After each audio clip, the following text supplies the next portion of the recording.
It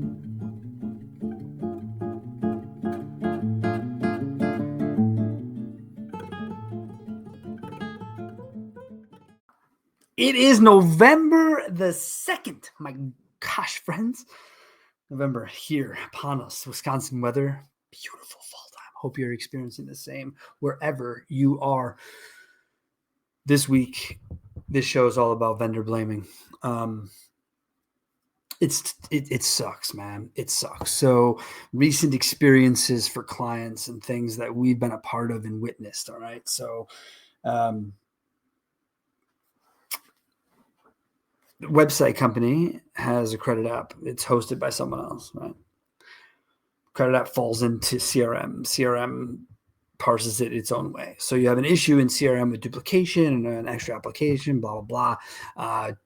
Things that don't need to be in CRM that should be going to an email inbox, whatever. These sort of things that are happening. So you're like, all right, well, cool. Then let's just get the website company to take the app off. Okay, well, but the app is directed from a third-party company that's connected to the OEM, that's connected to the DMS, and you're just, you want to pull your hair out because you know what's about to happen.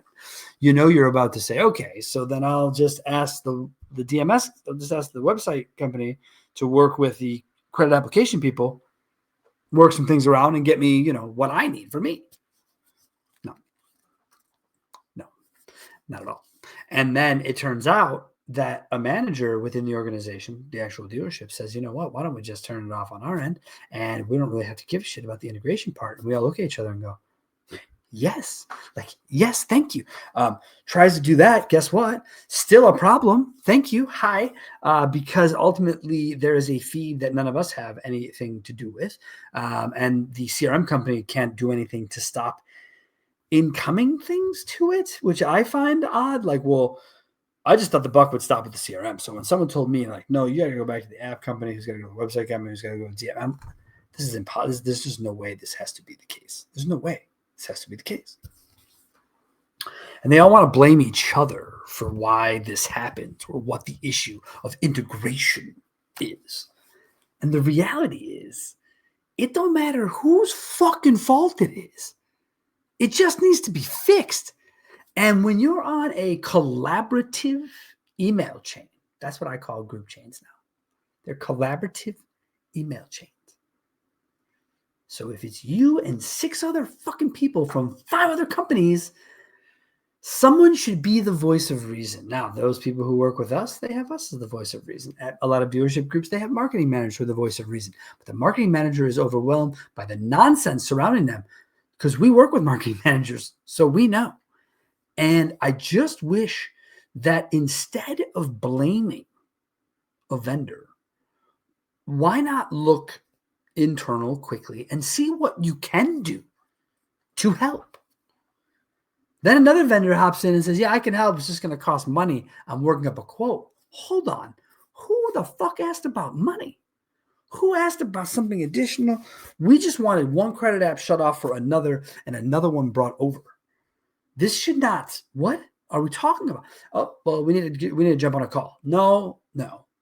Hey, dealers, if your vendor ever tells you that they need to jump on a call with you, do me a favor, tell them no, and that they need to email you, because a paper trail is the only trail to salvation, my friends, when it comes to the vendor blaming game.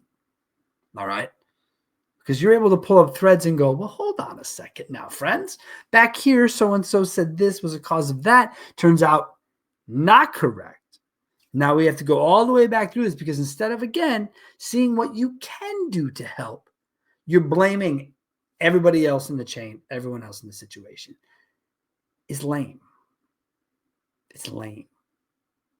And collaboration is the key to successful dealership programs, because not one vendor should run all of a dealership's anything ever, because they're not good at everything. They might be okay at everything, but they're not good or great at everything.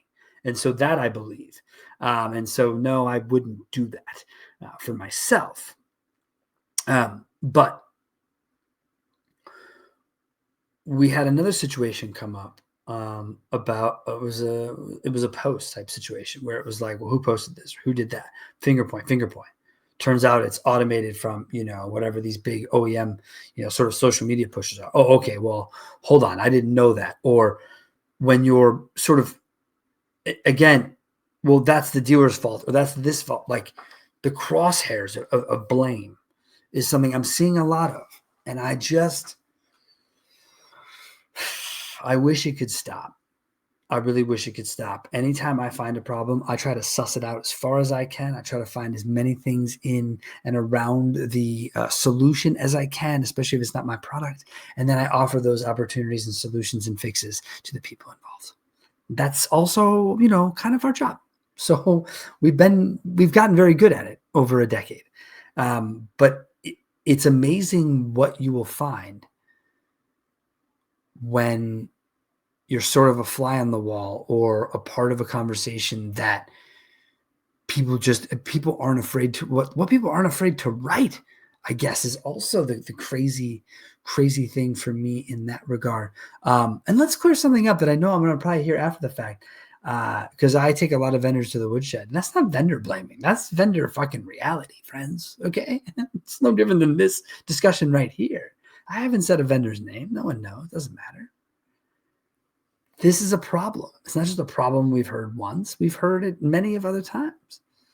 And it's typically a situation where someone goes, not my responsibility, not my responsibility. And in cases in my history, it turns out is your responsibility and is something you could have affected if you would have taken the time to look around at it. Because at the end of the day, I think Maddie Lasher just said this. At the end of the day, vendor, bank, OEM, still the cross-section, dealer.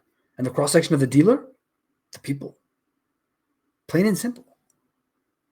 So whatever vendors want to do, the reality is the best interest of the dealer is what should guide you through whatever it is you're thinking about next. And however you're approaching whatever that problem is. Because again, with AI and all these integrations that don't integrate and don't do what they're supposed to do, you get a lot of, oh, well, that's the CRM's fault, or, oh, that's the new AI's fault, or, blah, blah. It doesn't matter. The vendor, they still work at the pleasure of the dealer. All of us do. Collaborate and help fix. That's what they need from you. That's what they want from you. They don't want blaming at all. It's the worst part of the game. And that also goes to a lesser extent, because I get trying to sell stuff, but I've been getting a lot of sales reports recently. People coming in trying to sell marketing to companies, tearing apart their SEO with outdated SEO practices and things that they're preaching as a good idea. I've got manufacturer reps talking about outdated analytics like bounce rate and trying to tell a dealer they have a problem.